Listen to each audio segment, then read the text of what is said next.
ভট্টাচার্য দাদাকে বলছি, আপনি তো আলোচনা এমন এক জায়গায় নিয়ে যাবেন যে মুক্তিযুদ্ধ নামে কোনো যুদ্ধই বাংলাদেশে হয় নাই, কারণ লক্ষ লক্ষ শহীদের সংখ্যা নামিয়ে 2000-এ নামিয়ে নিয়ে এসেছেন। 10 বছর পরে বলবেন বাংলাদেশে কোনো যুদ্ধই হয়েছিল না। আরো বলবেন যে জামাত মুক্তিযুদ্ধের সপক্ষের দল, আর বলবেন গোলাম আজম বাংলাদেশের একজন বীরশ্রেষ্ঠ। এইরকম একটা তৎপরতা আমি জাতীয়তাবাদী দল বিএনপিকে বলবো, মুক্তিযুদ্ধের বিষয়ে কোন রকম ছাড় দেবেন না। ইলিয়াস পিনাকি সহ কিছু ইউটিউবার চেষ্টা করেছে যে মুক্তিযুদ্ধের স্মৃতিকে ভুলণ্ঠিত করতে। মুক্তিযুদ্ধের স্মৃতি হলো বিএনপির স্মৃতি। আওয়ামী লীগ সেখানে হাল ছাড়ে দিয়ে চলে গিয়েছিল, তখন হাল ধরেছে শহীদ প্রেসিডেন্ট জিয়াউর রহমান। এত সহজ ছিল না। সুতরাং এই গৌরবান্বিত স্মৃতি কোনোভাবে মাটিতে মিশতে দেওয়া যাবে না, এটাই চেষ্টা করা হচ্ছে। আমাদের এই আদর্শিক জায়গাতে বারবার আঘাত করা হচ্ছে।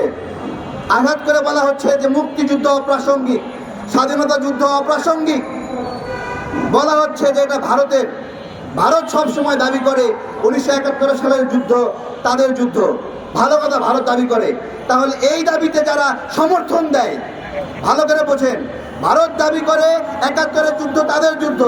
এই দাবিকে যারা সমর্থন করে তারা ভারতের দালাল নাকি? তাই না?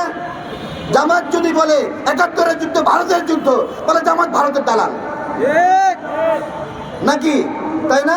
71-এর যুদ্ধ আমাদের যুদ্ধ, আমাদের পরিবার ক্ষতিগ্রস্ত হয়েছে, আমাদের বাপ-দাদারা খুন হয়েছে, আমাদের আমাদের আমাদের বাংলাদেশের এই যে নাগরিকরা, এটা সাহসী সন্তানদের নাগরিক, সাহসী সন্তানদের একটা দেশ।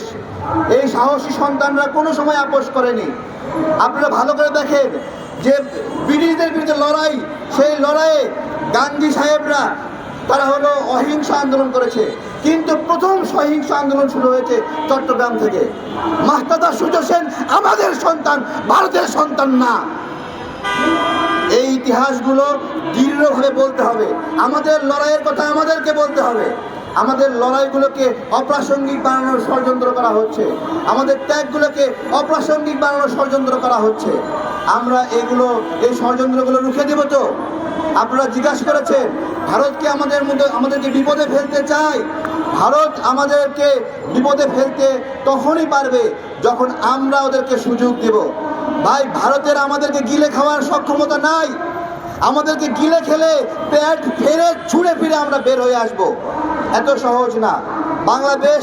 বাংলাদেশের সাথে ভারত যদি যুদ্ধ শুরু করে, পাকিস্তানের সাথে যুদ্ধ শুরু করে, ভারত কোনোদিন জেতে নাই, জিতে নাই কোনোদিন। জিতছে কোনো যুদ্ধে কে দেখাতে পারবে? 1971 সালে আমরা আমাদের সক্ষমতা জিতেছি, ভারতের সক্ষমতা জিতে নাই। এবং